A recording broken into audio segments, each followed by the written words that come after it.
Hello and welcome to the Patreon exclusive edition of Black, White, and Red All Over. I'm Victor Dandridge. Ryan Seymour. And we are about to talk about Shuri #1 from Marvel Comics. Written by, I'm going to do this, Nnedi Okorafor. Yeah. I think that's... I believe so. Okay. You got Leonardo Romero. Does the artwork? And Jordi Belair. Yes. Does the colors? Yes. Fantastic the colors job. Are amazing. Fantastic job. I love the retro flats. Yeah. Like there's still gradients here, but it's like a retro flat style that is really kind of cool. I really dig it. Okay, so for the uninitiated, who is Shuri? The easy answer is she's the little sister of T'Challa. Right. But that is taking a character who is so much more than that. And trying to just kind of shove her into your, little, I recognize that place. Yeah. And what we do is we start off with this like recap of who she is that I think so expertly showcases that what you just said is absolutely true. Yeah. You can say she is, T'Challa's little sister. Yeah. That's literally the first line. For years, Shuri watched her older brother T'Challa rule. Yeah. That's the first line. Yeah. Where we go from there, okay? She was, in fact, Black Panther herself. Yeah. Spiritual embodiment of Wakanda. Wow. Right there. That's not small. No. I love that she pseudo died. I mean, she was basically, is this on the nose? She was a, Schroeder's cat? Kind of, yeah. Literally, because she was Black Panther and died but didn't die? Worlds. Yeah. So she has access to all of that. Was that actually a thing? Did they make that like a thing of... Kind of.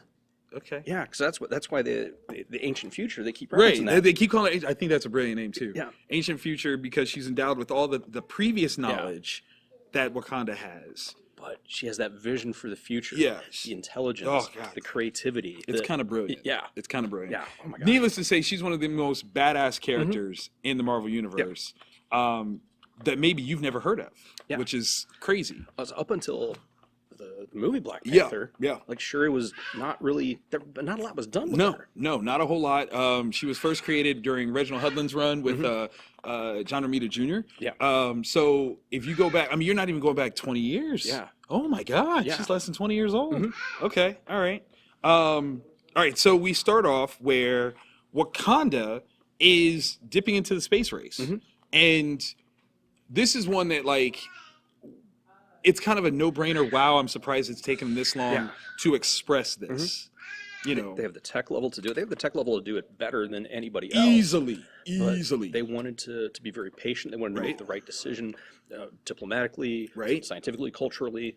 What does it mean for Wakanda to be a part of the space race? Yeah. Especially being that, like, for the longest time, their isolationist protocol was kind of the things that kept them. Yeah. But at the same time, they clearly had a mind for what was out there, being that T'Challa himself has a Galactus, fail-safe protocol. Yeah.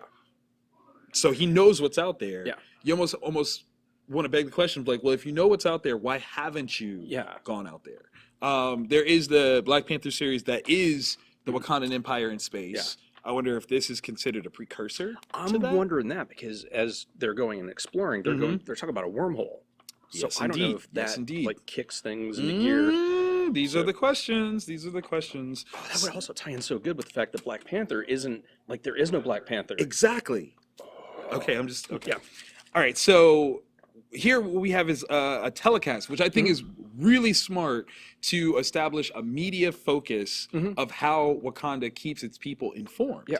It's kind of, it reminded me of like a Dark Knight Returns kind of thing. Kind of, yeah. And I'm not even saying like this is going to be something that continues throughout the whole thing, but it was great to see how technology and communication are just as integrated into their culture as anything else. Yeah. That's fantastic. Much like the movie, you have this integration of traditional, classic, tribal wear of the citizens melded with a mix of technology that is beautiful. Oh, yeah. Highly advanced. And even their spaceship is so that is cool. really, really cool. That is so cool. It's like a spearhead, but decked out with Panther, symbols and things like that.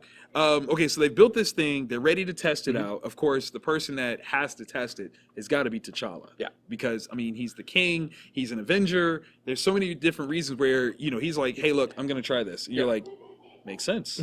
Makes sense. He's taking a fellow Avenger with him, though, in the form of Manifold, the teleporter. If you read Hickman's run, definitely have been introduced to Eden and how he can open up trans-dimensional portals on Earth, outside of Earth, everywhere. Yeah. What better fail-safe to like you've got a dude who can, crap, we're in trouble, let's bounce. Get out right now, let's go. This little panel right here though, obviously Shuri and Manifold have, there's a vibe, there's a feeling, a very strong feeling.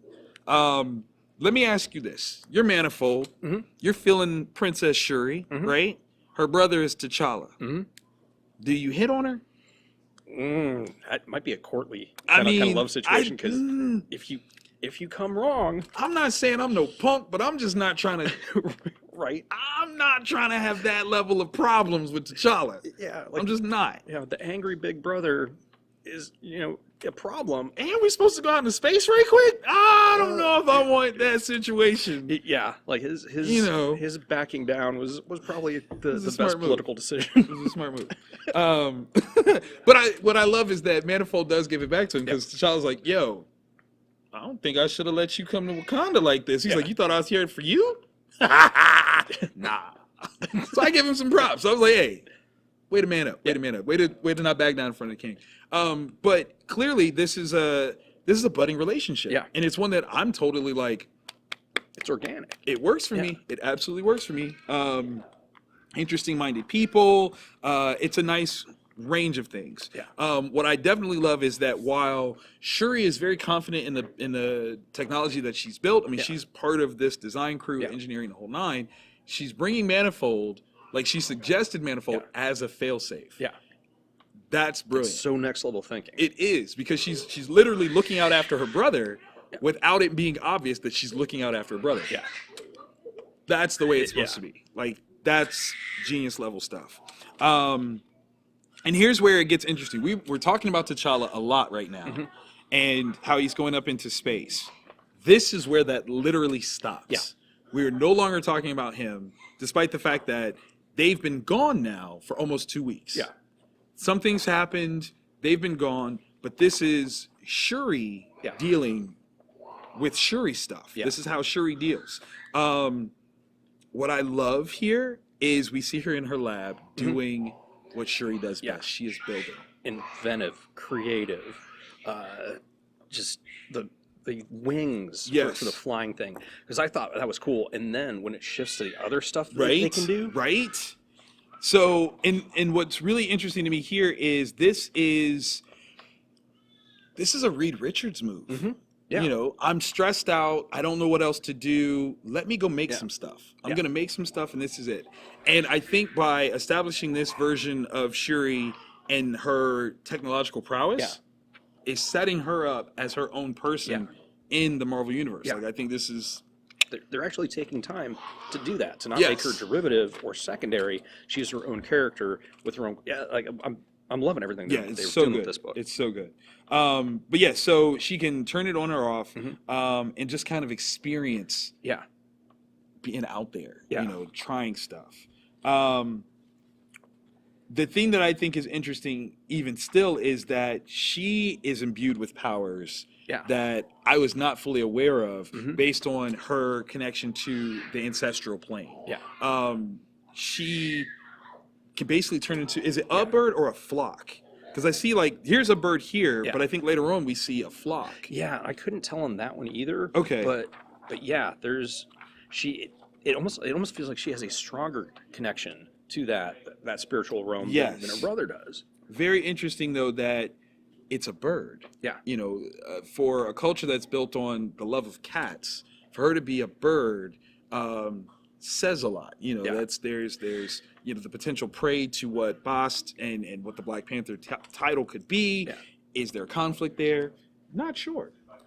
But what we see is I love this representation of the ancient spirits that talk to her. This is really cool. It's in the wee hours, and she's coming in from this test, and she gets an email. Yeah. But not just any, it's not an email, it's like a messenger. It's a messenger.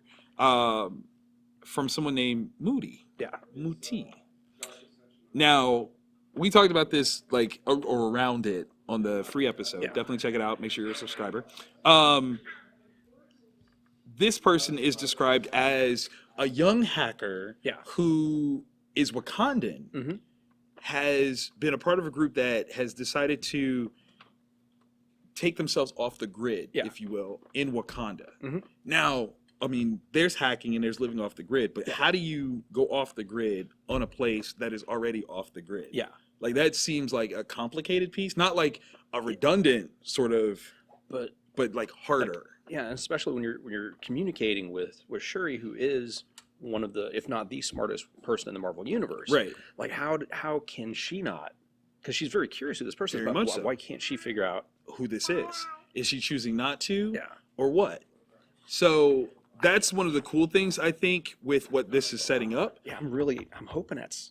See, but I don't think it is. That's the thing that messes me. That's what messes me up. Okay, so what we were talking about earlier is how great would it be to have the meeting of the minds between Moon Girl, Ironheart, and Shuri, right? Because in the Marvel universe right now, for young black girls, the it superpower is to be a super genius. That's the key phrase that they are kind of yoking on all these young black girls, but they don't seem to interact with one another. There's no interaction. And I mean, just think of like what they could come up with if they sat down and talked together. The support structure that they would have getting together. They would literally solve the world. Yeah. They would solve the world. Yeah. And I'm not the big, like I've said before, I'm not the biggest fan of Ironheart. I love Moon Girl. I think she's adorable, and I love the way she does it. Derivative. Like Ironheart was like, okay, let's make an Iron Man type character. Let's make a young black girl Iron Man. Like that's literally what it was. Yeah. And she doesn't need Stark. No. Like that's she never needed Stark, and that was, man, you hit that dead on the nail. Yeah. I think that's definitely what my issue was. If she had become something of her own, and maybe Tony was like, hey, listen, I need help. Can you help me? Yeah. And be Iron Man? That would have been different than what it was. Yeah. But at any rate, it would have. I would have loved it if the person that she's speaking to was one of those two ladies. Yes, that'd have been very, very cool. Very, very cool. But all right. Having said all that, she is kind of letting her guard down with Moody, because Moody is like the one person that does not treat her as royalty. Yeah. She's just a person. Yeah. Which is an interesting concept. Very much so. And it's interesting that that's appealing to her. You know, is the, heavy is the head that wears the crown. Yeah. For when she can take it off and just kind of be Shuri, that's got to be a nice thing. It's got to be a nice thing. This story, because this is I'm in love with. Yeah, because it's the conversation is Moody's like, what are you gonna do about the them being missing now? Right. Shuri's like, I don't know. Moody responds with no pressure, just checking on you, which like actually like caring for her very much. And then this is when Shuri kind of lets her guard completely down and tells a story about a time that she saved her brother from a snake. So first of all, visually, this is brilliant. I love the way that they showcased a flashback. That's brilliant. Let me just say that outright. T'Challa is in the field practicing or training with Shuri, and what he doesn't know is that a snake has come into the clearing and is poised to bite him on the ankle. Yeah. Shuri's not supposed to be there. Yeah, she is snuck there, and nobody knows she's there. Right. Which is a testament to many things that she's acquired as a skill set of her own. Yeah. She has snuck into their training area, and they don't even know she's there. Yeah. But she's the one that sees that this snake is ready to strike her brother. And she, with a slingshot, a slingshot, saves her brother in mid, like the snake is going, and she's able to kills it, like with a slingshot out of the air. Yeah. Okay. Like it's going for the kill. She kills it with a rock, and I mean, it's beautiful. Yeah. Like, and it showcases how awesome she is, but then Shuri's response to her, a twig snake in the grass, that's unusual, Shuri. You just saved the next king of Wakanda. Be proud. It's still about her brother. Yeah. Still about her brother. Nice shot. Oh my gosh. It's just, this is who. Yeah. Yeah. Good job. Way to do for what the king needs you to do. Yeah. And she says that, like, that's the thing that is so interesting is here we are not putting her under her brother's yoke, but recognizing that she as a person would have real feelings in the shadow of T'Challa. Because there's so many things that she can do that he couldn't, clearly. And how do you live as being a lesser? It's almost like the things that we've seen in different stories where Val Richards has to placate in a lot of ways to Franklin. You know, because he's the son. He's firstborn. He's firstborn, and truly, he's very, very powerful. But when it comes down to it, she's way smarter than him. And has been almost for forever. Like, that's look at that. Like, all of this context in one character. She's the Reed. She's the Val. She is. I mean, look, the first family right here. And I love that she's kind of questioning whether or not the disappearance of her brother is her fault. You know, like, clearly it can't be, because even if the ship malfunctioned, she built in a safe, you know, a fail-safe with having Manifold. Just teleport back. Just come on back. Something else is up.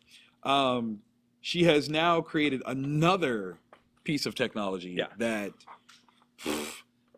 that's crazy. It's amazing. It's like this little ball that rolls, and then she can see everything that it's traveling by. It's creating a 4D. Like, she can even smell it. Look, that could be a good thing and that could be a bad thing, depending on where that ball rolls. I'm just, be careful.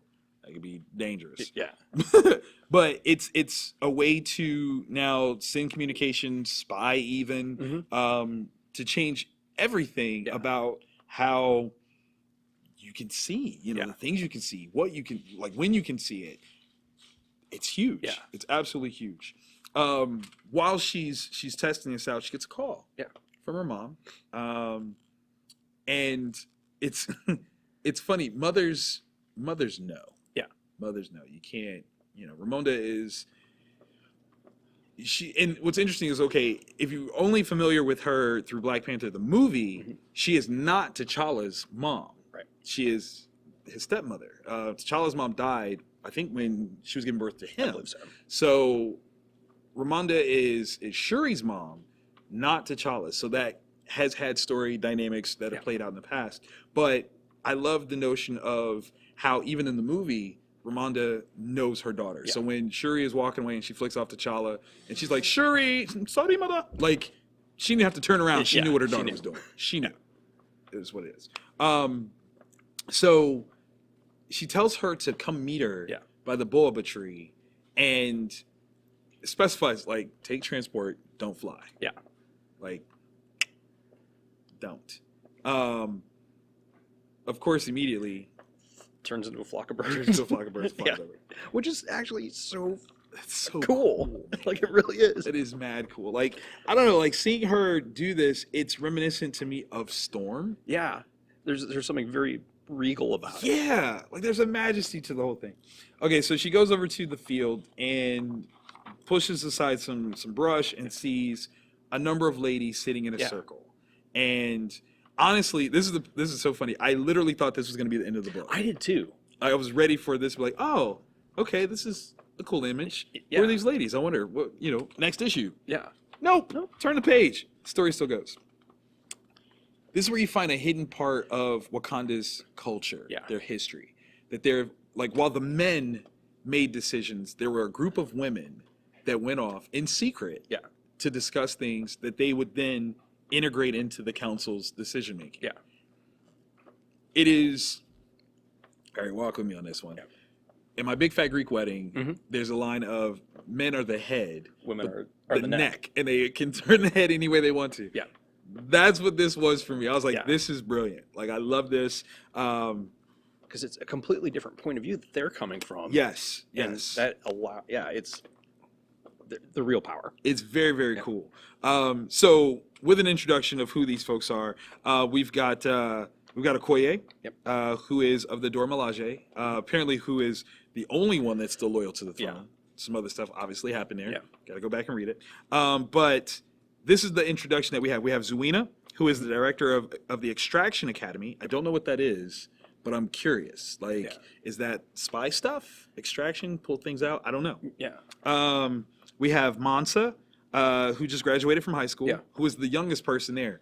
Dude, the notion that they're bringing in a young person's point of view to have that perspective as important to them is huge.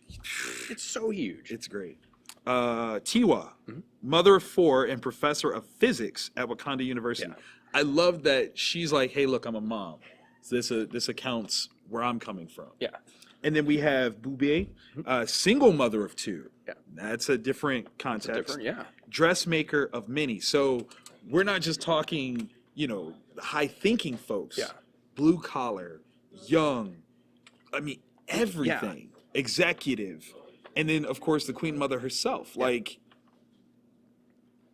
you got such a cross-section that never would be thought of. Right. Like every time with the Illuminati, it's always like Reed Richards. Right. T'Challa. It's never anybody else. No. Like here's the entire culture. Here's everybody in the country. That's it. Like sampled perfectly. Yeah. Like, what do you need? Like, we got something for you. I mean, oh man, that's such a good point. Like, if you were to do this with the Illuminati, I mean, you would have to have like Johnny Storm as a member, and that's scary. Like, that's truly scary. But it would be a real necessity if you're going to get a true idea of what this is going to be. You'd have like Johnny Storm. You'd have, I don't know, any one of the ex-children that's at the mansion. Yeah. But that still doesn't give an accurate view of everything. Where you've got like a high school girl, right? Who isn't just a high school girl. What she says is so pertinent and so smart. Yes. That she just graduated. Yeah. And she drops one of the most brilliant pieces of all time. Yeah. They're talking about keeping things quiet about the fact that that T'Challa is missing. Yeah. And where that needs to go. That Wakanda needs to still be able to show that they have a leader. They have not lost anything, even though they are what is it called? A constitutional monarchy. Yeah. So like Britain, right? Let's like Britain. Yeah. He's a figurehead. Right. But it's still important to have. Yeah. So it's interesting because Mansa says, right now the world knows we sent our king into space. It's only a matter of time before it knows he's missing. We have to appear strong. We can't look like we're in turmoil. We can't be like, oh my God, T'Challa's gone, because you're just inviting any number of people to try to invade Wakanda. Yeah. You can't do that. Yeah. And again, what I love is that it's the Queen Mother that recognizes the truth of what she said. You can't go wrong with that. Ultimately, what these ladies are aiming for is for Shuri to take on the role of Black Panther. Yeah. She's done it before in lieu of the king. Yeah. And now she is a almost better representation of the past and the future of what Wakanda can be. This is brilliant. Yeah. And I love the intrigue of it all. I love the maternal aspects of it, the coming of age stuff. There's so much to this that it's an amazing book. Yeah. Yeah. I love this letter in the back to kind of thank you for picking this book up and really giving more of an entry to or an intro to who Shuri is. Yeah. I think that's great. Man, like this is very, very cool. This is a really good book. Like I said, man, I want my daughter to have this book. I want my daughter to have this series. Man, this is. And I love how it's not all ages, but it's also not mature. If that makes sense. It like walks this path in between the two. Right. That it's easily accessible for very much for anybody. Yeah. Yeah. This is good writing. This is good writing. This is good editing. This is good. This is good on the publishers. Everything. Yeah. Just the color palette, the clothing, the technology. It's just brilliant. It's brilliant, man. I'll tell you what I ultimately love the most about this.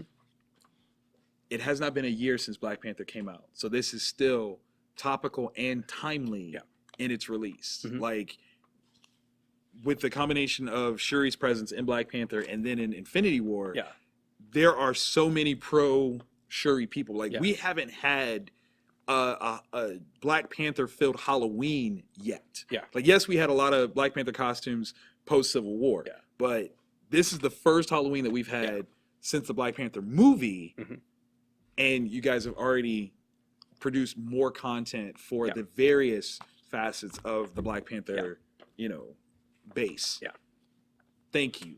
Like that's it right there. It was a bold decision that Marvel made. They brought in the creative team for it.